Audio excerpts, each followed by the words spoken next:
você garantir que o vendedor ele vai seguir o processo, você garantir que o vendedor ele vai executar da maneira correta, esse é um problema hoje. Que teoricamente a IA não teria esse problema, que ela vai executar da forma como que você precisa. A gente não tem tecnologia hoje ainda para fazer isso. E existem dezenas de nuances de interações humanas que não permite que a IA ela substitua 100% o vendedor, principalmente em vendas consultivas.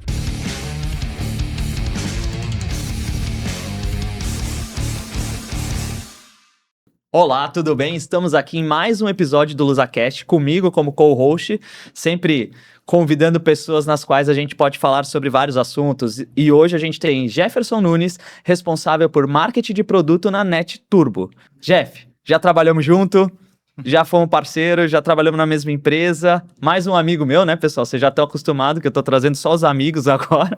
Vai ficar mais fácil para ser host. Se apresenta aí, cara, muito obrigado por ter aceitado o convite, acho que vai ser um papo muito legal, a gente vai poder falar de comercial, a gente vai poder falar de vendas, de marketing, de produto, de IA e também coisas da vida aí que fica super aberta, seja bem-vindo. Boa, muito obrigado pelo convite. A gente ter trabalhado junto um tempo atrás ajudou pra gente sentar aqui de novo, né? Eu tô percebendo que você tá fazendo aqui só trazendo a patotinha, só a galera que... só os amigos, esse podcast que deveria chamar os amigos do Cláudio. E a gente muda o nome. Mas, cara, obrigado pelo convite. Foi muito bom aqui. Fiquei lisonjeado de você ter me convidado. Muito bom. Pô, você sabe que esse negócio dos amigos do Cláudio é engraçado porque, cara, eu nunca fui host. E era sempre o meu sonho ser host. Eu falei, cara, eu tenho muita vontade de ser host. Só que eu falei, cara, como que eu vou ser host e perguntar pros caras que eu não conheço? Como que vai ser o dia a dia? Aí eu combinei assim, ó, os 5 primeiros episódios eu vou trazer meus amigos. Aí acho que eu já vou ter feito o meu estágio de host. Aí vamos ver se o pessoal aprova. Pô, por sinal, a nossa taxa de visualização tá crescendo bastante, o pessoal aprovando. Aí eu assumo a cadeira e trago gente nova ali pra conversar. Mas você ainda tá na minha zona de estágio, então... Boa, e a gente se conhece já há alguns anos, então facilita muito, né? Com certeza. Pra quem não sabe, eu e o Jeff trabalhamos junto numa outra empresa. A gente tinha um projeto de produto juntos ali, foi muito legal a conveniência. Ele fala que eu sou estagiário dele.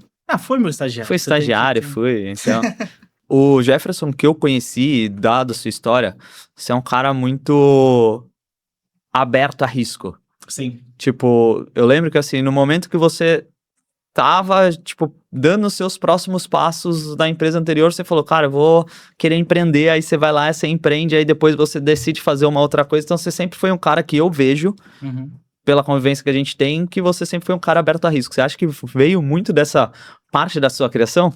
Cara, tenho certeza absoluta disso, porque eu percebi que, principalmente a minha família, eu acredito que minha família... a gente tinha um ambiente muito controlado. Durante, assim, alguns anos da minha vida, sempre tinha churrasco e pagode na minha casa todo domingo, assim, durante bons anos. E era um ambiente muito confortável, no sentido de financeiro mesmo, e nunca vi faltar nada. Meu pai, por exemplo, ele passou muita fome na infância dele, ele e os seus irmãos, meus tios. Então, uma coisa que nunca faltou lá em casa foi comida, por exemplo. Porque meu pai era, tipo assim, uma premissa. Então, a minha visão de mundo foi muito pautada em cima disso. Eu percebi que, na verdade, não existia um único caminho. E eu percebi que era muito mais fácil resolver os problemas quando você não estava preso.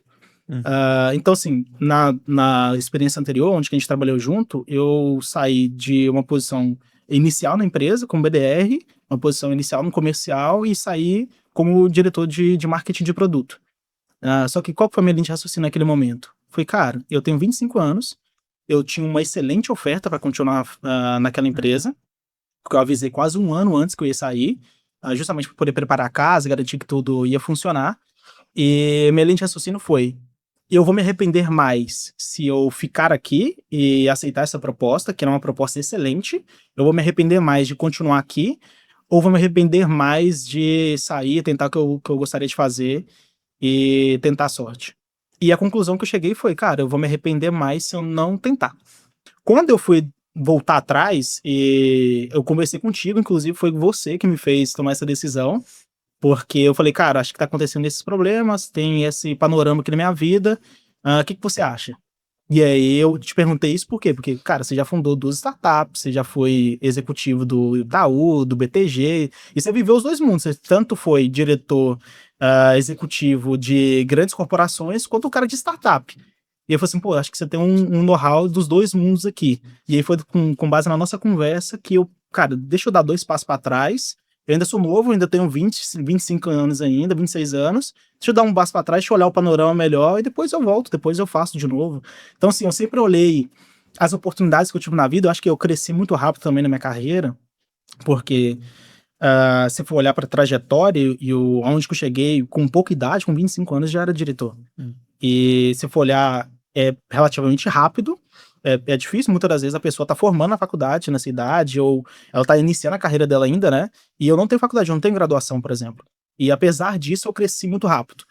E eu acredito que foi muito com base nisso, porque eu tinha uma visão, e acredito que você lembra disso, que eu sempre falava que, cara, a gente tem que jogar no ataque.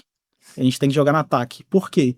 Porque o mundo corporativo ele funciona assim, e na minha opinião, não só o mundo corporativo, a vida funciona assim. A vida pede para que, se você quiser crescer, se você quiser conquistar as coisas, você tem que jogar no ataque. Você tem que buscar e você tem que mostrar o que você quer. Toda contratação errada custa. Seja tempo de liderança, dinheiro, cultura, e raramente alguém assume que o processo falhou. A Ito existe para mudar isso. Recrutamento consultivo, criterioso, alinhado ao negócio, e não só ao perfil do candidato. Mais de 100 empresas já entenderam a diferença. Se a sua próxima contratação importa, acesse o QR Code na tela ou o link na descrição e fale conosco. Ito, conectando as pessoas certas aos desafios certos. Quando eu entrei nessa empresa que a gente tá falando, e pode falar o nome da empresa também, não tem problema. A gente trabalhou na V4 Company. Quando eu entrei na V4, eu lembro que umas 2 semanas depois eu tive um onboarding com o Jeff. E a gente teve a reunião normal, todo mundo do time, e ele falou, pô, fica aí na sala, vamos conversar um pouco. E foi a primeira dica que você deu. Você falou, cara, você só vai ser alguém bom na V4 se você estiver todo dia no ataque.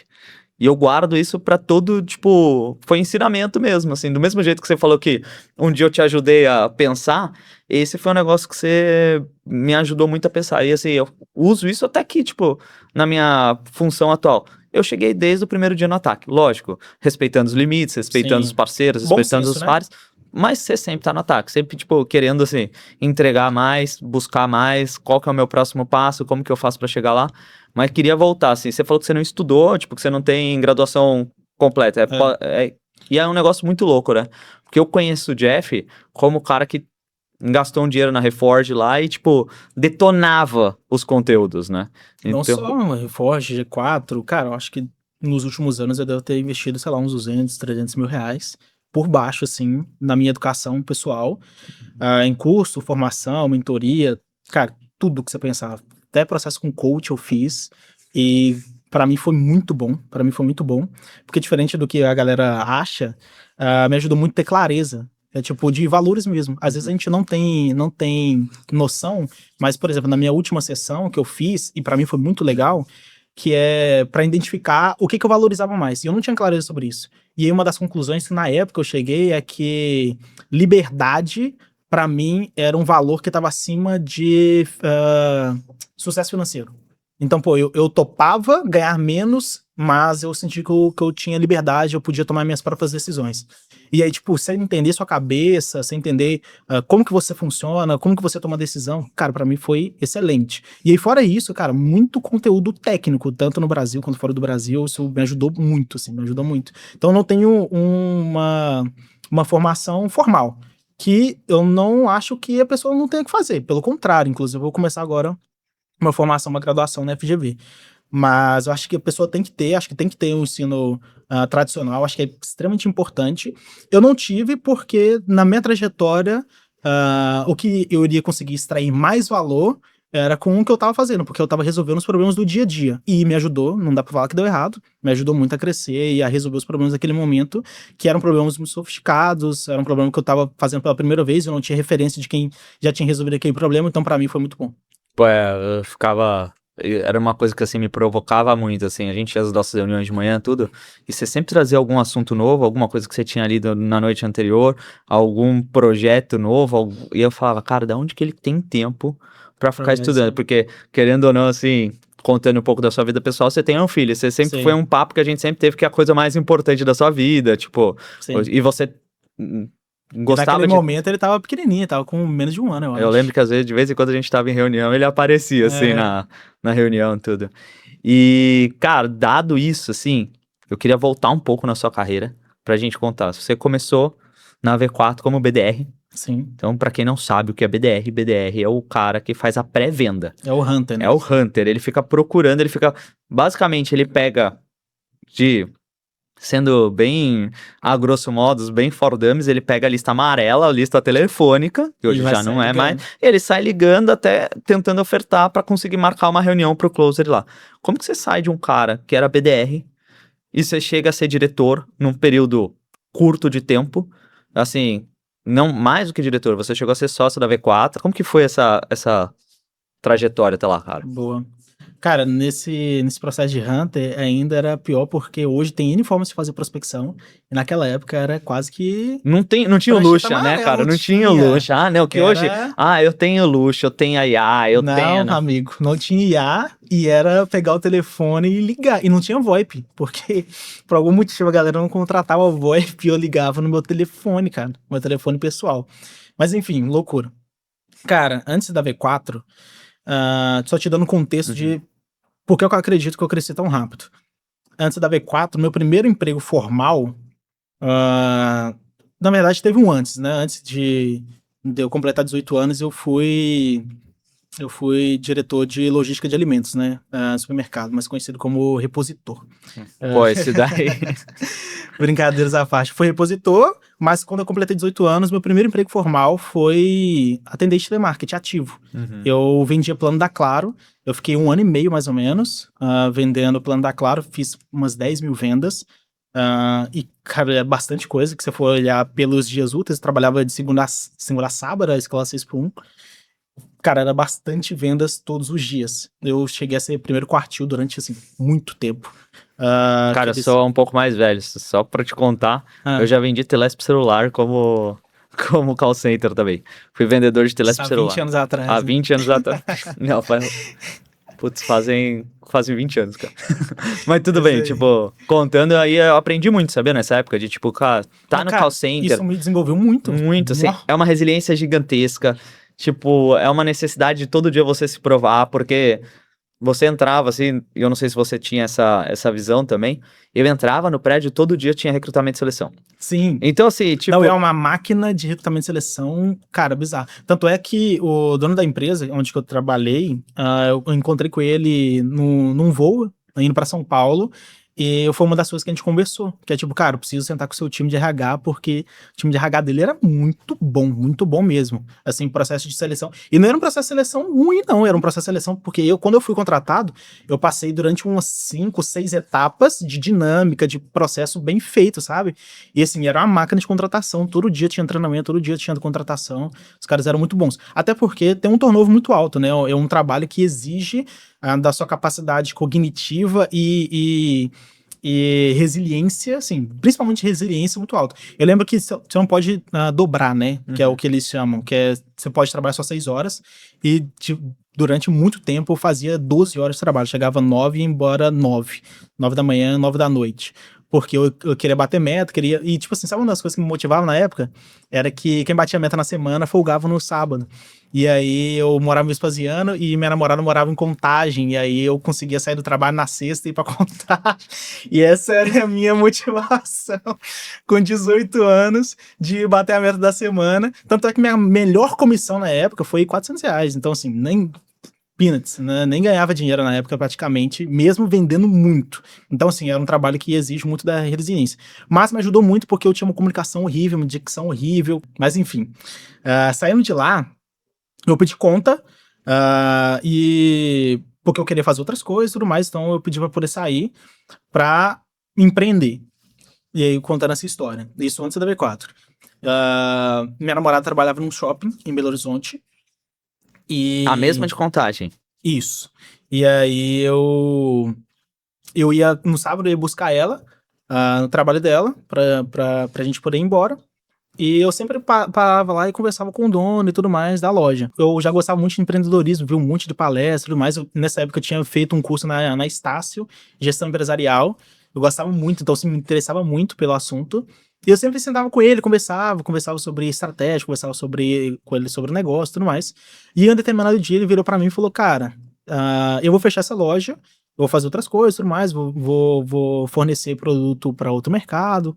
Você não quer assumir essa loja? Eu te passo essa loja, te treino, fico aqui um período com você, te passo tudo que você tem que fazer, você me dá tanto de entrada e eu parcelo o restante aqui a perder de vista. E aí você assume e tal, você paga com o fluxo de caixa da loja. Eu, pô, parece uma excelente oferta. Obviamente, né? Eu era um menino pobre ali, juntei todo o dinheiro que dava, pedi dinheiro emprestado, fiz o que precisava fazer e dei a entrada. Isso só a entrada. Dei a entrada, entrei na loja, ele me ajudou durante um período e tudo mais, eu assumi a loja. E aí fiquei uns 2 anos com a loja, depois eu migrei ela pro Mercado Livre, Elo7 e tudo mais, porque era uma loja de produtos personalizados. Caneca, camisa, tudo esse tipo de produto aqui. Fazia tudo na loja. E aí entrou a pandemia, começou a pandemia, e eu ainda tinha a loja, aí eu comecei a vender no Mercado Livre, e-commerce, Elo7, etc. E aí comecei a vender muito mais, e tô um faturamento muito maior, e aí por um problema de não saber gerir, dividir o dinheiro da empresa com o dinheiro pessoal e tudo mais, eu acabei me embolando muito, e aí fiquei muito endividado, tipo assim, muito endividado. Eu não sabia como que eu ia pagar essa dívida algum dia, assim, nesse nível, sabe? E aí eu fui trabalhar em outras coisas em paralelo. Então, enquanto eu fazia, como era e-commerce, eu não tinha a necessidade de estar na loja lá o tempo inteiro, como eu tinha antes, cara, vendi plano de saúde, eu vendi consignado, vendi curso de inglês. Você cara, vendeu fiz consórcio, cara? Cara, não vendi consórcio. Não, não lembro. É não que é uma lembro. brincadeira interna, que assim, quando eu É conheci o verdade. Jeff, ele tinha acabado de comprar um consórcio. Eu vim do mercado de consórcio, ele vinha direto. Será que eu fiz uma boa compra? Será que eu não fiz? Tipo, Verdade. pô, foi verdade. isso. Mas assim, eu vendi, cara, de tudo. E aí, dia 4 de dezembro de 2020, eu decidi fazer uma coisa. O que eu pensei? Eu já acompanhava a V4 já no YouTube há muito tempo, porque eu fiz o e-commerce do zero, então eu fiz a plataforma do zero. Cara, tudo. Tirei foto, gravei, fiz todo o processo. E toda a configuração, toda a parte de tech foi eu que fiz e tudo mais, na raça, assim, no Brute Force. E não tinha Lovable pra te Não ajudar? tinha Lovable pra ajudar. Antes, isso daí é pré-IA, pessoal. Isso daí era o mundo antigamente, esse é o mundo pré-histórico. Mas pelo menos, meus pontos polêmicos de não ia ser um site igual de todo mundo, né? Porque hoje todos os sites são iguais. E o pessoal percebe que tá com cara de IA e mesmo assim lança, que é uma coisa muito louca também, né? Muito louco, cara. O pessoal não quer se diferenciar. Mas enfim, isso pré-IA, fiz todo o processo ali da plataforma, lancei, comecei a vender, e aí, em paralelo eu fazia as vendas de outros produtos também para poder complementar a renda, porque, cara, eu tinha muita dívida, como eu falei, e aí eu já acompanhava a V4, porque eu queria fazer como que fazia o meu marketing da minha própria empresa ali, da minha própria e-commerce, e aí eu acompanhava muito eles por causa disso, e eu comecei, pô, parece que esses caras entendem muito de negócio também, não só de marketing. Gostaria de entrar lá dentro e ver como que esses caras fazem, como que esses caras pensam e tudo mais, e vou entender tudo que eles fazem, depois eu saio e volto e faço o meu negócio de novo. Só que eu tenho que fazer só isso daqui, eu vou focar e fazer só isso. Eu sabia que tinha uma unidade da V4 em Belo Horizonte, e eu descobri que o sócio dessa unidade da V4 era o Felipe Saman. E aí eu achei o número desse cara no Instagram. Sinal, um cara fantástico, né? Gosto demais do Saman. Gosto demais do Saman. E aí eu achei o número dele na internet. E aí eu pensei, pô, vou ligar pra ele umas 5 horas da tarde, que provavelmente já acabou as reuniões e tudo mais. E eu liguei pra ele. Fala, Felipe, como que você tá, meu querido? Beleza? E ele me atendeu como se, tipo assim, eu fosse brother dele de anos. Que eu imaginei que ele pensou, cara, eu não sei quem que tá falando do outro lado, esse cara tá me falando com muita intimidade, vou responder na mesma altura. E aí eu falei com ele, pô, Felipe, eu sou o Jefferson, trabalho com vendas, cara. Você não me conhece ainda, mas eu gostaria muito de aprender com os melhores. Você tem 20 minutos essa semana pra gente poder bater um papo? E eu falo com o Felipe, eu sempre brinco com ele, que eu que me contratei pra V4, basicamente. E aí, de novo, aquele papo que a gente tava tendo anteriormente, sempre jogando no ataque, sempre sem esperar a oportunidade, criando as próprias oportunidades. E eu liguei pra ele, fiquei na cola deles, foi 4 de dezembro de 2020. Aí ele falou, cara, me liga dia 4 de janeiro, que eu vou pra minha cidade natal, e vai ter o Natal, não sei o quê. Vou voltar de férias só dia 4. Aí dia 4 liguei pra ele de novo, aí depois dia 18, e aí fui entrar lá só em fevereiro. E aí entrei em fevereiro, depois de muita insistência, ficar na cola dele, eu fiquei como BDR acho que uns 5 meses, mais ou menos. Talvez até menos do que isso. Por quê? Porque nesse período eu comecei a vender, e vender bem, principalmente pelo padrão da época. E eu apresentei para ele um projeto. Falei assim, cara, eu sentei com o financeiro, e aí eu peguei todos os custos, montei uma DRE, montei todos os custos, cara, de pessoal, imposto, royalties, tudo que a gente tinha que pagar, e fiz uma projeção de se a gente tivesse X pessoas na equipe, como que poderia ser, como que a gente poderia aumentar o faturamento da empresa. E aí eu apresentei pra ele, ele falou, cara, você tá viajando, senta lá, continua fazendo o seu trabalho, não faz sentido. E eu continuei martelando, até que ele contratou o primeiro vendedor, contratou o segundo, contratou o terceiro. Ele não me falou que eu seria o gestor deles, mas eu comecei a gerenciar a equipe. E aí, em determinado momento, ele falou assim, pô, acho que tá óbvio que você é o gestor deles, pega esse cargo, toca isso. Foi nessa época que o Saman foi top 1 de vendas, né? Sim, que a gente ficou 4 quartas em primeiro lugar na rede. E aí, tipo assim, uma rede de quase 300 franquias, 260 franquias na época. E a gente ficou em primeiro lugar durante 4 quartas. Ficou quase um ano e meio, na verdade. Em primeiro lugar foi de 2021 até metade de 2022, em primeiro lugar. Quase um ano e meio em primeiro lugar, foi bem legal. E aí, nesse mesmo período, eu comecei a pensar, cara, eu já entendo um pouco de marketing, tanto é porque eu fazia pra mim, e agora eu trabalho numa empresa de marketing, vendendo marketing. Eu entendo um pouco de vendas, mas eu entendo pouquíssimo, quase nada de produto. Pô, vou estudar, eu preciso entender um pouco mais sobre produto, comecei a entender um pouco mais de produto. E aí, nesse período, que eu comecei a pensar que 2 coisas. Primeiro, tinha um problema sobre aumentar ticket, principalmente quando você tá falando sobre venda de serviço, porque quando você tá vendendo serviço para uma outra pessoa, existe um estigma que quando você não delimita muito claramente aonde que vai o seu serviço, aonde para o seu serviço, basicamente você vira um faz tudo. Só que lá, o problema que eu queria resolver nem era necessariamente esse. Mas eu tava começando a estudar sobre produto, e eu preciso aumentar o quanto que cada cliente paga pra gente, para que eu não precise necessariamente trazer muito cliente para dentro pra gente alcançar o primeiro 1 milhão de MRR, que era ser o primeiro objetivo. E aí, foi pensando nisso que cara, no meio do caminho, eu comecei a perceber que eu treinava muito os vendedores dos meus clientes, e eu percebi que a galera... O sentimento que eu tinha, Cláudia, é que eu fingia que tava ensinando e eles fingiam que tava aprendendo. E aí a gente ficava se enganando, sabe? E aí foi quando eu pensei, pô, e se eu assumir o time de vendas do meu cliente? E se eu fizer por ele, eu tirar essa fricção aqui do meio do caminho? E aí eu comecei a estudar vários modelos de outsourcing de vendas, e eu conversei com uma galera, cara, muita empresa de outsourcing de vendas, como cliente oculto, para poder contratar o serviço deles, para poder entender a oferta, entender como que eles faziam a operação e tudo mais. E eu comecei a entender o modelo de negócio deles, entender como que eles precificavam, e eu percebi 2 coisas. Primeiro, eles precificavam muito mal, na minha opinião, naquele momento, porque eles especificavam... Por cabeça, né? Por cabeça, e era tipo assim, eles colocavam um markup em cima do custo que eles tinham. Então eles tinham um custo de OPEX, do salário da pessoa, e colocavam um markup em cima. Que, na minha opinião, era um modelo muito burro, porque você tinha que cobrar pelo resultado que você estava gerando, que aí você conseguiria ganhar escala e tudo mais. Enfim, eu tinha essas teses. E aí eu testei com um cliente de e-commerce, e eu bati recorde de venda pra esse cara. Que a gente vendia produto de brinquedo pra criança e tudo mais, só que o cara, ele tinha um e-commerce, não tava conseguindo vender, porque era um ticket alto, e eu coloquei time de vendas pra ele, e a gente bateu o recorde de venda pra ele. Só que eu errei na precificação, eu não cobrei o custo do profissional, porque eu tava testando, e eu avisei pra ele que eu tava testando, e a comissão que ele conseguia me pagar, porque era produto, não era serviço, nem nada, então a margem dele era reduzida, que ele conseguia me pagar, também não pagava os custos. Mas o que isso validou pra mim? Cara, a oferta faz sentido, o produto gera valor, eu consigo gerar resultado do meu cliente, eu só preciso ajustar a precificação. E aí foi quando eu consegui trazer o primeiro cliente, foi uma indústria de chocolate, uma franquia de chocolate, onde eu fiz uma negociação muito boa, eu fiz uma projeção pro meu cliente que a gente ia vender X franquias em 6 meses, ele topou, e aí foi quando, cara, a gente era um cliente que pagava R$2.000, e em pouco tempo, sei lá, em 6 meses, ele tava pagando 150 mil por mês. Esse é o caso da Lugano, né? Esse é o caso da Lugano. Então, assim, cara, esse é um puta case, porque era um cliente que tava lá já, se eu não me engano, uns 3 ou 4 anos, na base de clientes já, e pagando R$2.000 todo mês, e deixou de ser um cliente que pagava R$2.000 e começou a pagar 150.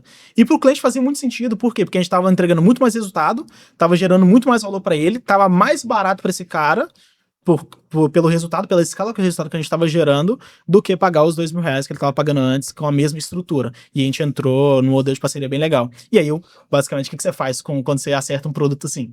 Cara, você replica para todo mundo. E eu prospectei um mercado de franquias inteiro nesse período. O mercado de franquias é um ovo, tem, sei lá, 6.000 franquias no Brasil.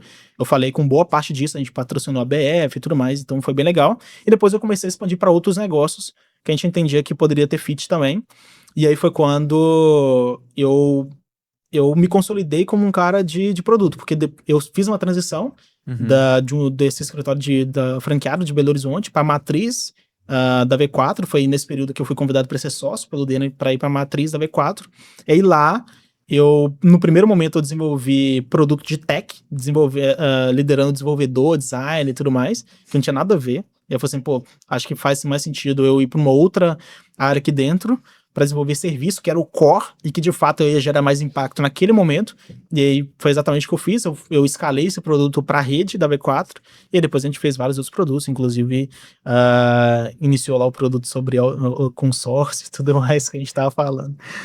Mas enfim, foi isso. Pô, massa, cara. Deixa eu te falar uma coisa, assim. Você falou muito da parte de estudar, né?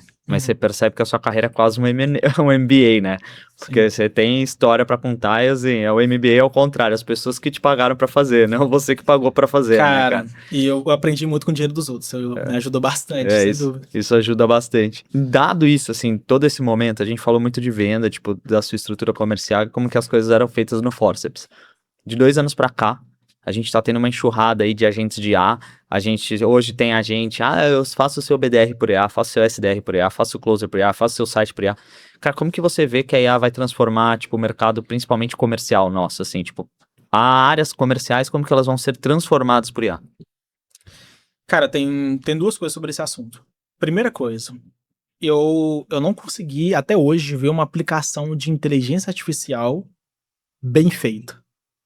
Assim, você pode trazer a sua opinião aqui, trazer sua experiência. Mas todas as aplicações de inteligência artificial para vendas que eu vi até hoje, elas têm algum gargalo operacional, algum gargalo que vai precisar de um humano ali vendo o processo no dia a dia, auditando e tudo mais. 100% de todas. Que com o humano também acontece, por isso que a gente supervisor, gestor e etc. Mas com IA, eu não vi que ela conseguiu de fato resolver o problema de forma eficiente ainda, na minha opinião. Em alguns casos de uso, como por exemplo um SDR/IA, que é o cara que vai atender os leads de inbound, e talvez seja um processo somente de qualificação, então coletar as informações iniciais e transbordar para um close, transbordar para uma outra posição, cara, e eu acho que esse problema está mais encaminhado, ele já está mais resolvido de fato, a IA foi mais eficiente aqui, mas ainda precisa de supervisão humana, ainda precisa de ajuste, ainda tem gargalos ali na operação. Não vi nenhuma operação hoje que rode 100% com isso e foi bem feito. Pega os principais times do Brasil, as principais escolas de vendas do Brasil, os caras não deixaram de ter SDR. Tipo, você conhece alguma escola de vendas de alta performance hoje que não tem SDR? Cara, pega a G4 Educação, pega a OMI, pega a Contazu, pega, sei lá, Solids, pega as principais empresas de tecnologia que tem times de vendas de mais 100, 200 vendedores. Nenhuma deixou de ter O único SDR, cara que eu acho que tentou surfar isso, eu não sei como que ele tá hoje, então não posso bater o martelo, foi um pouco do Thiago Reis lá na Growth Machine, né? Mas ele vende isso. E ele começou a vender esse produto, né? Então, mas ele é uma consultoria de vendas, ele vende isso. Então, ele tem todo o conflito de interesse do mundo de falar bem do próprio produto dele. Então, assim, eu acho que não é uma base que... Pega empresas do mercado real, pega empresas que realmente o negócio deles não é vender IA. Né? E eles utilizam IA para poder facilitar a vida deles, para poder vender o produto deles. Cara, não tem nenhuma empresa hoje no Brasil que deixou de ter SDR ou que utiliza IA nesse processo. O que eu percebo hoje, e que a minha tese sobre IA em vendas, é que IA vai ser um grande copilot. Ele vai ser um grande facilitador para o vendedor e vai ajudar o vendedor no dia a dia. Para mim, isso é muito óbvio. Inclusive para SDR. Talvez eu possa, em vez de ter 10 SDRs, poderia ter 1, 2 e ganhar mais escala. Concordo. Acho que vai ser isso, acho que esse é o futuro. Close, mesma coisa. Talvez eu poderia orquestrar meu processo de venda de uma maneira muito mais inteligente, de uma maneira muito mais estratégica, se eu colocar a inteligência artificial para poder ajudar o close ali a fechar os negócios, e talvez eu poderia ter menos close, poderia ser mais eficiente, poderia ter uma conversão mais alta, se eu conseguir orquestrar isso melhor com IA. Aí eu concordo. Mas, de novo, é um grande copilot e não vai substituir vendas. Eu não consigo ver substituindo vendas, na minha opinião. Esse é um tema super polêmico, mas eu super concordo contigo. Vou te dar um exemplo claro. Quando as pessoas começam a falar assim, pô, eu quero ter a minha operação de vendas usando IA first, pô, porque eu vou conseguir vender 100% por IA.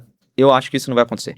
Mas, por exemplo... Nem com produto transacional. É isso. Tipo, o cara que tem uma academia e ele quer colocar inteligência artificial para poder fazer as vendas dos planos da academia dele de ponta a ponta. Cara, não vai fazer. E até eu tenho um dado legal sobre isso, mas já chego nele.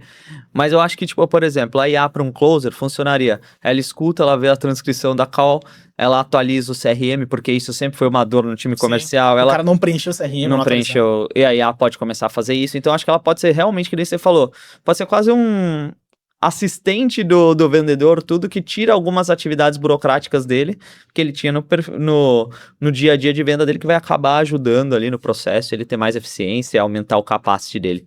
Quando você falou sobre venda 100% independente do ticket e do produto, a maior plataforma hoje de Omnichannel do Brasil, eu não quero falar o nome deles para não fazer propaganda, pô, eles têm os agentes de IA lá dentro, formado, mas eles não indicam a utilização deles. Sim, é porque não funciona, amigo. Tipo, é muito engraçado. Eles têm, é um produto mais caro, mas ele fala, pô, você quer eficiência? Ainda é a árvore de decisão. Pô, por exemplo, a sua árvore de decisão pode ter uma IA atrás, que vai sendo uma machine learning, que vai melhorando a árvore, que vai fazendo isso, mas não deixa a IA falar 100% com o seu cliente. Ainda conduza ele como um bot e não de fato como uma IA, porque você perde, você acaba não tendo assertividade, ela alucina. Ah, não, mas tá treinando. Tipo, pô, o risco de treinar é muito grande ainda. Que eu não acho que ela não está evoluindo, ela está evoluindo muito, a gente percebe os últimos modelos do Cloud, os últimos modelos, inclusive, do GPT com o Sol. Cara, melhoraram muito a qualidade das respostas, qualidade de raciocínio e tudo mais. Mas, cara, ainda assim, ainda é muito caro. Se utilizar os melhores modelos, financeiramente, acho que se torna inviável você escalar isso, né? E segundo, que ainda tem esses gargalos de operação. Então, você precisa ter supervisão, você precisa acompanhar. Então, acredito que, de novo, é um grande copilot, mas nesses casos, nessas aplicações, uma aplicação que eu fiquei bem surpreendido ali foi com uma da Vivo, fui contratar. Eu tenho uma casa em São Paulo, então me mudando também, e aí eu fui colocar uma internet da Vivo lá em casa, e o processo inteiro foi pelo WhatsApp, e foi um bot da Vivo no WhatsApp, e cara, bot impressionante, ele fez todo o processo, inclusive de faturamento, inclusive de conectar com o meu e-mail, de pegar o código do e-mail, mandar, cara...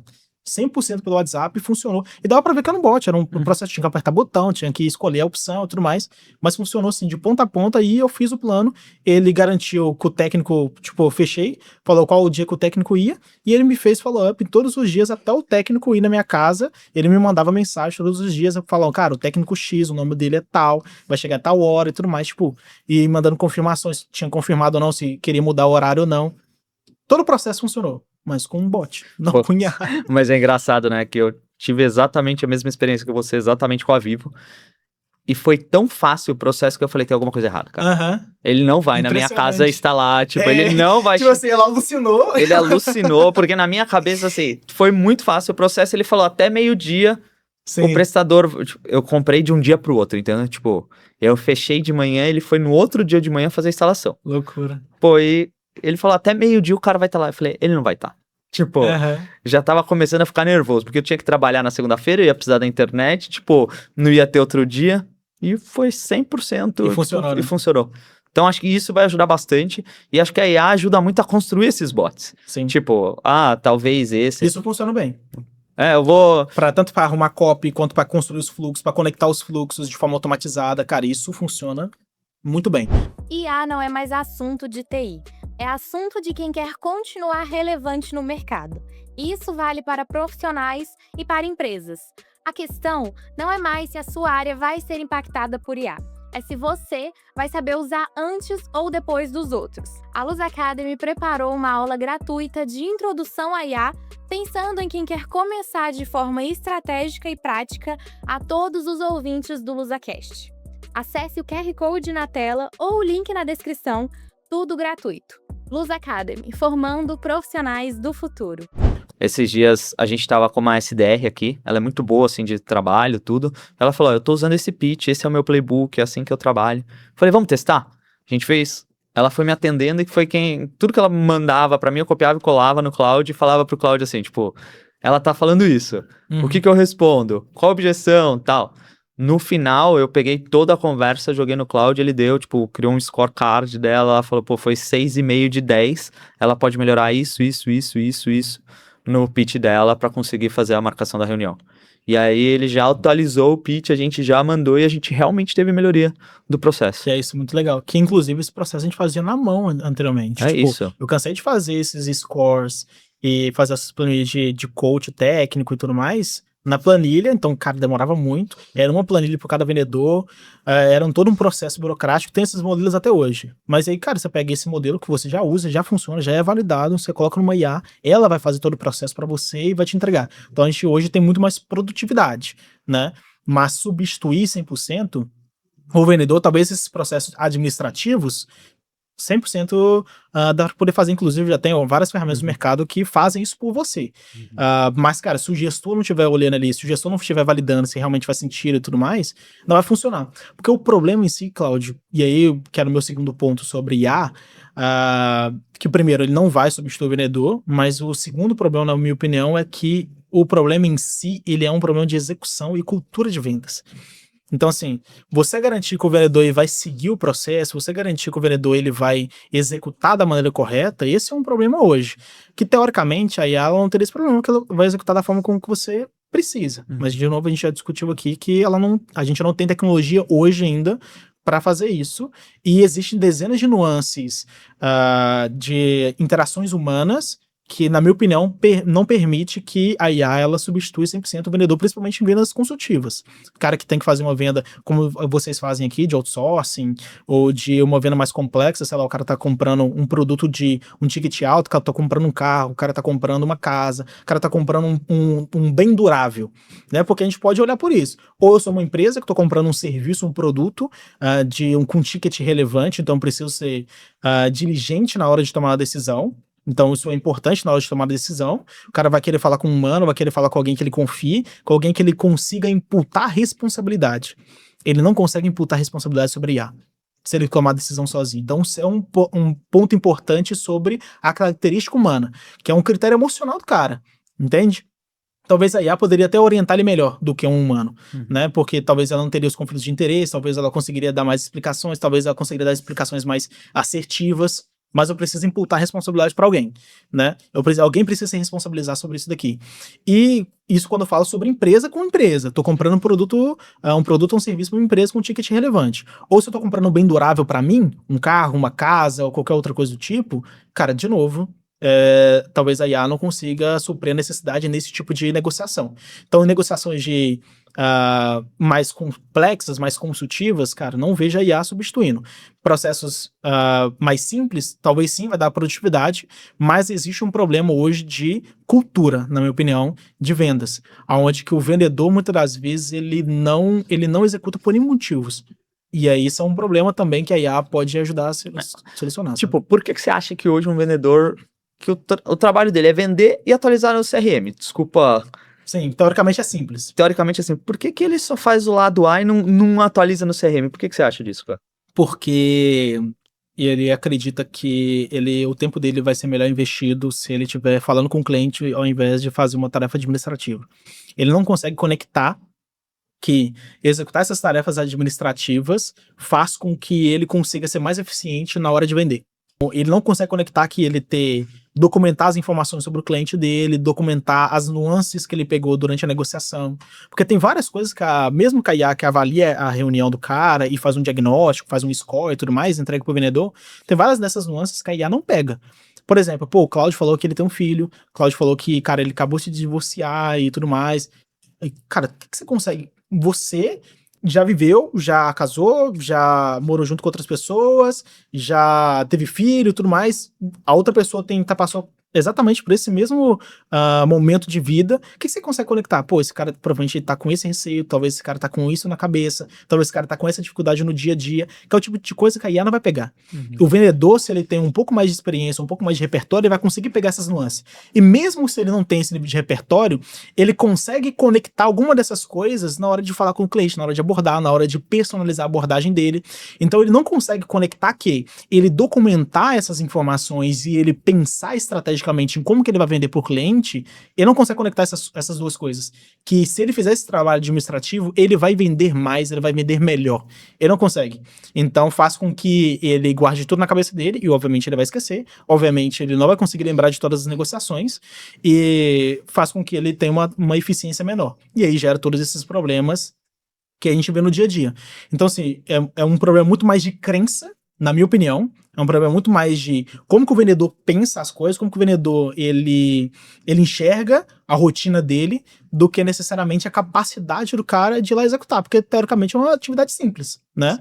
Mas é muito mais um problema de crença do que de capacidade, na minha opinião. Não, e acho que tem um negócio forte que, assim, hoje quase existe um movimento vendedor versus IA, né? Porque ele, tipo, como que várias propagandas, várias campanhas, várias promessas estão falando assim, tipo, troque seu time de vendas por uma IA.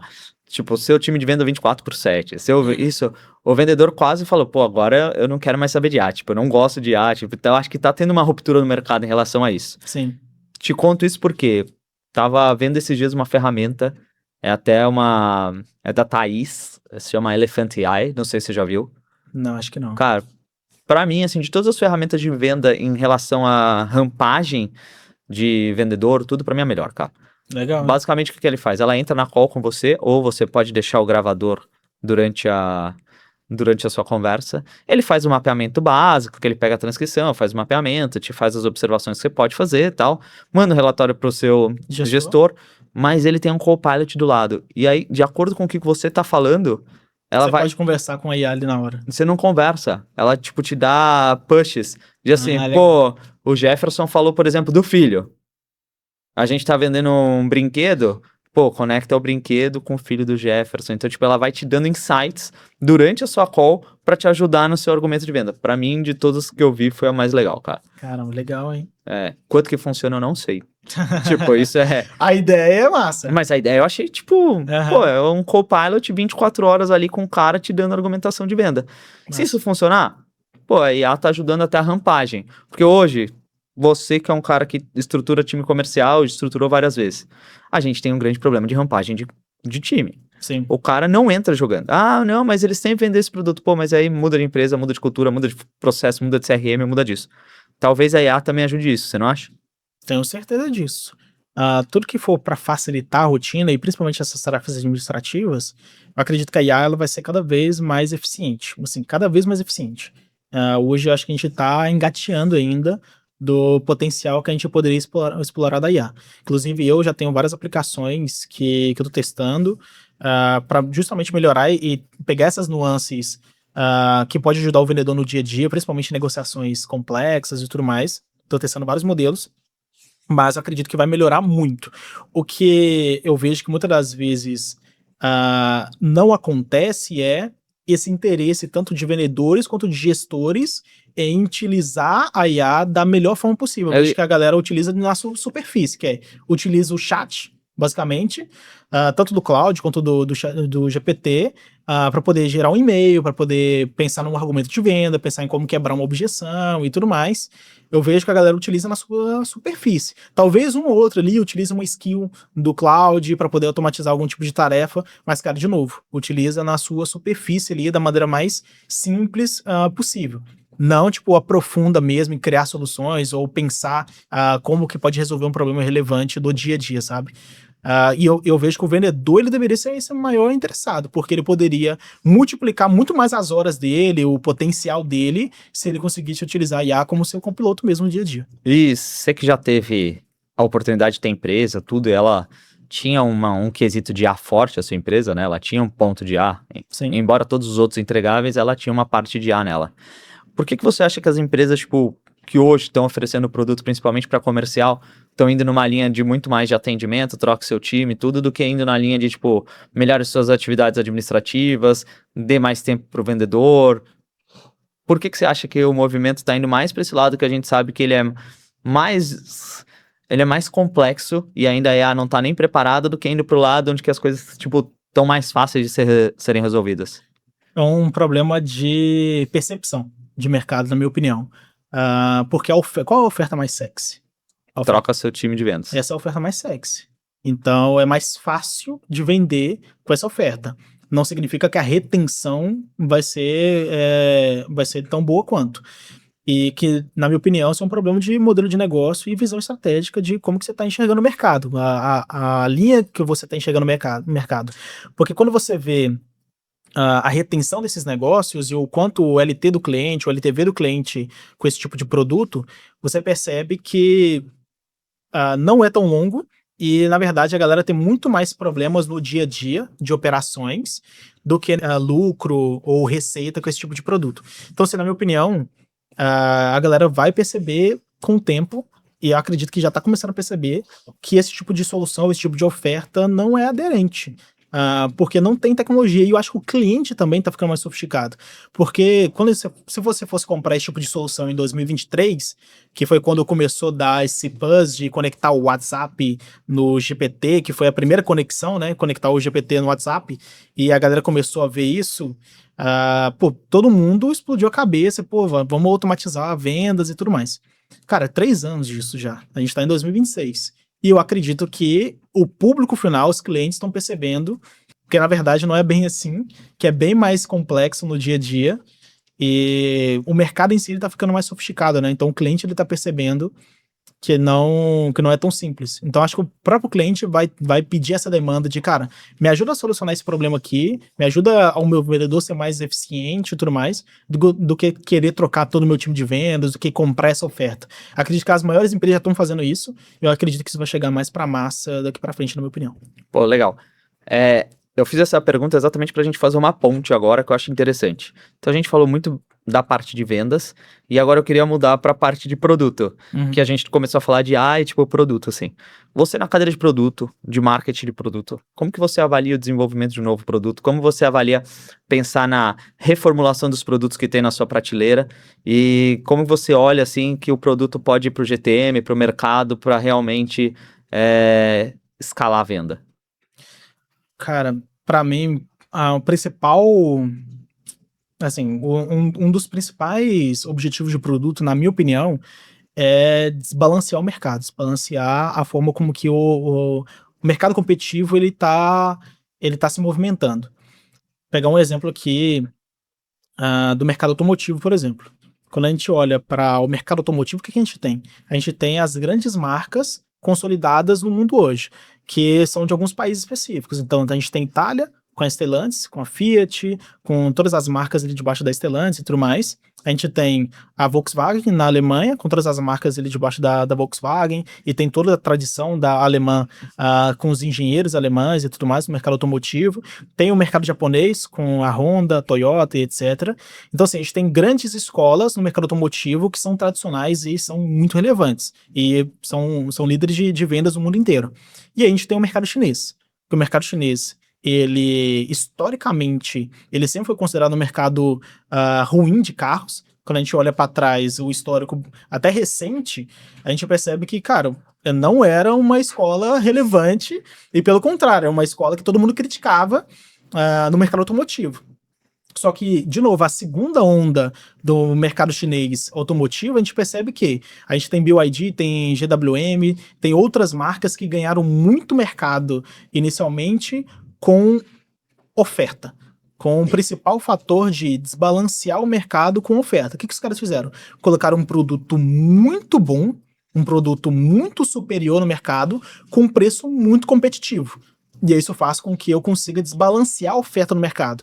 Por quê? O cliente que já estava na cabeça que ele vai comprar um Nivus, ele vai comprar um T-Cross, vai comprar, sei lá, um carro médio, ele tem pelo mesmo preço, ou talvez um preço abaixo, um carro muito superior, que facilmente, dentro dessas marcas mais tradicionais, ele poderia custar 300, 400 mil reais, e ele está sendo ofertado por 120, 130 mil reais. Então, sim, a oferta com base no produto é desproporcional, fazendo que o cliente ele consiga repensar, falar assim, cara, deixa eu dar um voto de confiança, deixa eu analisar que talvez essa oferta faça mais sentido, deixa eu dar o meu dinheiro para esse cara. Então, assim, eu acredito que um dos principais fatores do produto é esse. Porque quando a gente olha para como que as pessoas tomam decisão, isso independente se é um produto que a pessoa ela precisa de mais tempo para poder comprar ou um produto mais transacional. A diferença é o quanto que isso muda na cabeça da pessoa. Vou te dar um exemplo. Todo mundo, Cláudio, toma decisão com base em 3 tipos de critério. Critério funcional, critério comercial e critério emocional. Então, o que é o critério funcional? Que é características do produto. Então, pô, esse carro ele tem banco de couro, esse cara tem teto solar, esse carro tem roda de liga leve, esse carro... Características do produto. Quais são as características comerciais? Prazo, preço, tudo relacionado a contrato, tudo mais. Cara, você vai me dar garantia de 5 anos, o preço é X, você vai me dar X tempo aqui para eu poder pagar, o IPVA já tá pago, etc, etc. Critério comercial, certo? Critério emocional. Como que vai ser a revenda desse carro daqui a 2 anos? Pô, esse carro aqui ele vai me dar problema? O motor desse carro ele é confiável? Critério emocional desse cara. Pô, é o que faz o cara ele se questionar se aquela compra ela faz sentido. De alguma forma, quando a gente tá enviesado, ou quando a gente tem uma crença, a gente tenta justificar na lógica aquilo que a gente já acredita. Isso acontece também. Mas passa por esse critério emocional. Pô, o cara, ele pensa nas consequências disso no futuro e ele confronta aquilo com as crenças que ele tem inicialmente. Quando eu tenho uma oferta que ela é muito superior, eu critico e eu ajudo a questionar as crenças que esse cara tem, que são aquilo que de fato faz ele tomar a decisão. Então, na minha opinião, um dos principais pontos do produto e do marketing de produto é justamente criticar como que o cliente está pensando. Se eu sou uma líder de mercado e eu quero ganhar mais share, eu faço isso de N formas diferentes. Se eu sou um desafiante nesse mercado, então eu estou entrando nesse mercado agora e já tem outras empresas que são consolidadas no mercado, eu tenho que utilizar outro tipo de estratégia. Mas, de novo, com a mesma nuance de, cara, eu preciso desbalancear o mercado de alguma forma. E aí isso pode vir com produtos de retenção, que eu vou utilizar na minha base de clientes atuais, na minha base de clientes consolidada, onde que eu vou melhorar minha defensibilidade nesses clientes, eu vou colocar um produto onde que eu vou eliminar a chance do meu concorrente entrar nesse cara, ou vou criar produto para poder aumentar meu LTV desse cliente, ou eu vou criar um produto de entrada para poder esse cara ter um primeiro contato com a minha marca, com a minha empresa. Então, tenho diversas estratégias diferentes que eu posso utilizar com a mesma nuance. Pô, entendeu? Show. Você falou um negócio muito engraçado, né? Recentemente eu tava vendo a história da Amex, né? Uhum. A Amex, cartão de crédito, eles criaram uma categoria acima.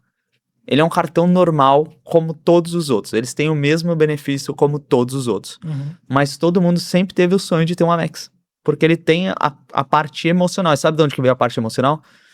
Há filmes, tipo, de 10, 15 anos atrás, eles faziam questão de, tipo, pô, o filme vai falar de um cara high ticket, tipo, vamos patrocinar o filme e colocar lá. Porque, assim, na cabeça das pessoas eu tenho um Amex, automaticamente... Eu sou uma pessoa bem-sucedida. Eu sou uma pessoa bem-sucedida. E aí vai pro emocional. Porque se você for ver ele contra um cartão qualquer outro, concorda que os benefícios são exatamente o mesmo? Sim. Pode até ter um benefício a mais ou outro, mas... Mas é muito Pinex. Uhum. E é muito engraçado o que eles fazem. Hoje, eles não têm nenhuma estratégia de retenção. Não precisa, né? O produto, se você ligar lá e falar, tipo, eu sou o Jeff, eu quero cancelar o Amex, sabe o que ele fala? Tá bom. Tudo bem. Você vai perder isso. E ponto. Aí, assim, o cara se sente quase, nossa, eu vou perder tudo isso, né? Tipo, e é o que você teria em qualquer outro cliente. Mas eles criaram esse senso de pertencimento. Que é quando a gente fala sobre marca, né? Fala sobre pertencimento e tudo mais, que aí já é uma outra escola, já não entra tanto em marketing de produto necessariamente, na minha opinião, entra mais em brand, marca e etc. Mas de novo, é muito complementar e faz com que a jornada do cliente, né? Como que o cliente percebe meu produto, como que o cliente percebe a minha solução, como que o cliente ele se relaciona com o meu produto. Cara, você sabia que o Nubank ele tem E tem os super fãs deles lá, do Nubank, que tem, tipo, 300 mil pessoas no grupo. Que é, tipo assim, do banco, que é louco, né? Tipo, serviço financeiro. E o cara é muito fã do Nubank, o cara é muito fã da marca específica. O Nubank tem uma coisa, eu fui dessa área de cartão de crédito, eu, tipo, quando a gente vai voltar mais ou menos em 2018, 19, o acesso ao crédito, ele era muito difícil no Brasil. Uhum. Então as pessoas não tinham acesso a cartão de crédito, não tinham acesso a limite e tudo. E foi a primeira empresa que começou a dar limite pro povo. Porque antigamente você precisa ser bancarizado, aí automaticamente você passava um tempo com seu cartão de débito, aí eles olhavam, pô, o Jefferson é um bom pagador. Uhum. Agora eu vou te dar um cartão de crédito, tá? Aí você começava com o limitezinho e tal. A Nubank fez ao contrário, ele falou, pô, vem cá, tá no meu Vou te dar risco, tá no meu risco, tipo, eu vou te dar R$ 500 de crédito por 6 meses. Se você pagar os 500, nos próximos depois eu vou aumentando, mas eu já tô te dando inicialmente. O máximo que ia acontecer é, a Nubank perdeu R$ 500 naquela hora pro Jefferson, porque era o que ela tava te dando de limite. E aí, muita gente agradece a Nubank, Sim. exatamente porque, assim, foi o primeiro banco que confiou em mim. E nem banco era, tá? Era uma... Sim. Simplesmente era uma Só emissora de cartão de crédito. emissora de cartão de crédito. Tem o que mais aparece nesse mercado, assim, graças a Nubank eu pude fazer a minha primeira compra num e-commerce. Porque as pessoas não conseguiam fazer compra em e-commerce. Então, tipo, porra, mudou muito a cabeça. Porque Sim. pra esse cara, pra fazer compra no e-commerce, o que ele precisava fazer? Ou juntar todo o dinheiro, porque ele não podia Comprar à parcelar, comprar à vista, e o que ele precisava? Pegava o boleto, imprimia o boleto, ia na lotérica, passava na lotérica pra depois, tipo, conseguir receber o produto, demorava 3, 4 dias, cara. Tem anos que eu não entro no lotérico. Você Ah. até desbloqueou que existe isso. E existe lotérica até hoje. Né? Existe. Tem muitos anos que eu não entro. Pô, Jefferson, baita papo. Queria te falar assim, se hoje você fosse um cara que fosse escolher uma cadeira, dado todas as evoluções de tudo, marketing, comercial ou produto? Marketing de produto. Que é diferente, porque não é uma posição propriamente de produto, de construção necessariamente de produto, apesar que em alguns locais e que a gente já trabalhou junto era de construir o produto em si também, que eu gosto, porque eu acredito que eu sou um profissional de construção, de organização, de orquestração, então eu gosto de fazer isso, é o que acredito que está dentro da minha zona de genialidade, sabe? Mas eu acredito que hoje produto é o que mais me deixa feliz de fazer no dia a dia, é o que eu gosto de fazer, que eu acordo todo dia, pô, com tesão, com vontade de fazer, sem dúvida. Eu acredito que talvez seja uma das áreas, ou a área mais importante, uma área mais estratégica da operação como um todo, é marketing de produto, porque ela que orquestra toda a operação. Ela que fala para vendas como que deve vender, com qual oferta, com qual posição, com qual diferencial. Ela que fala para marketing qual é a campanha, qual é a linha de mercado, qual é o ângulo de mercado que a gente deveria seguir, porque ela fala para a operação, cara, a operação deveria entregar a solução dessa forma, deveria entregar a transformação dessa forma, que é diferente, né? Você entregar a solução e a transformação, são duas coisas diferentes. Então, ela orquestra toda a operação e, na minha opinião, ela é a detentora real da jornada do cliente, porque ela consegue pensar a jornada do cliente desde a idealização mesmo até a entrega do valor, até a entrega da transformação mesmo, de ponta a ponta. Então, marketing de produto para mim é a operação, é a área na empresa mais estratégica e ela que deveria ditar, como nas posições que eu sentei, era quem ditava, né, o go-to-market da empresa. Pô, a empresa ela vai ir para o mercado dessa forma por causa dessas premissas aqui. E, cara, a gente tem alguns cases na carteira de como que a gente fez isso. No caso da V4, por exemplo, a gente fez uma oferta inicial de um produto de entrada, que era um produto de aquisição mesmo, para adquirir mercado, e era uma oferta muito agressiva, muito irresistível mesmo, e ela foi pensada para ser assim. A gente diminuiu o ciclo de vendas, que era de 20 dias para 2, né? Fechamento em call, né, cara? Impressionante, fechamento em call. Isso já faz toda a diferença, porque eu tiro 20 dias que eu ficaria negociando, que eu gastaria de tempo e energia do meu vendedor, eu diminuo para 2 dias, que é muito mais rápido, é muito mais eficiente, e não só isso, a gente aumentou o ticket, porque o ticket de entrada era muito menor em comparação ao valor que o produto ele vendia, e quando eu olhava o quanto que esse cliente me deixava de receita nos 6 primeiros meses, eu conseguia pegar no primeiro mês desse cara. Então ele me pagava 6 meses no primeiro mês, ele me pagava isso em 2 dias, em vez de 20, né? Isso no fechamento. E eu conseguia vender outros produtos para esse cara na jornada. Então, assim, é um produto que mudou completamente a forma como que a gente vendia, a forma como que a gente adquiria novos clientes, entende? E isso é desbalancear o mercado. E isso falando de V4. Falando de uma empresa que no segmento dela, ela é a consolidadora. Ela é quem está no top do mercado dela de marketing de performance especificamente, né? Porque quando a gente olha para as outras agências desse mercado, são todas empresas menores. Então, mesmo sendo uma empresa relevante, mesmo sendo uma empresa que está acima no mercado competitivo dela, a gente ainda consegue inovar, ainda consegue pensar em novas ofertas que vai desbalancear o mercado ao nosso favor, entendeu? Escolher bem é uma forma de cuidado. Cuidado com quem você recebe, com o presente que você entrega e com o momento que você cria. A Casa Lusitana reúne vinhos portugueses, azeites, conservas e produtos especiais para transformar ocasiões simples e experiências com mais sabor, presença e significado. Tudo com curadoria para quem gosta de boa mesa, bons encontros e boas histórias. E para ouvintes do LusaCast existe uma condição especial. Use o cupom 10cast e ganhe 10% de desconto. Escaneie o QR Code na tela ou acesse o link na descrição. Casa Lusitana, o melhor de Portugal, agora mais perto de você. Cara, não sei se você sentiu um cheirinho diferente aqui, mas normalmente nessa hora do podcast, ontem o Jeff esteve comigo na Casa Lusitana. A Casa Lusitana hoje é a maior loja de vinhos portugueses, vinhos e artigos portugueses, entre vinho, azeite, sardinhas, enlatados, compotas portuguesas de Belo Horizonte. E lá dentro a gente Que tem... é muito bom, inclusive. Ontem foi um jantar bem legal lá. E lá a gente tem exatamente a Casa de Maria, que faz esses pastéis portugueses, que é os Legal. nossos famosos pastéis de nata, e que, de verdade, eu acho... Assim, não Muito perde bom, né? nada para os que a gente come em Portugal, assim, é tão bom quanto ou até melhor. Legal. Pô, Jeff, eu queria agradecer muito, queria quebrar um protocolo, pode quebrar um protocolo aqui? Toda vez a gente tá aqui, eu, Kevin, a Maju, a Nath, o Rafa hoje não tá aqui, mas ele também sempre ajuda na produção e eles sempre são muito parceiro. Vou pedir para vocês abrirem a câmera grande, vem dar um tchau aqui na câmera aqui para vocês aparecerem um pouco. Porque, cara, vocês fazem muita diferença nesse podcast pra acontecer. Boa. E os caras são muito parça. Eu fiquei impressionado com a estrutura, com a organização. Falei com eles no início, cara, Então, mandaram super bem. Agradecer aqui o pessoal. Gente, Jeff, Boa. muito obrigado. Cara, obrigado, viu?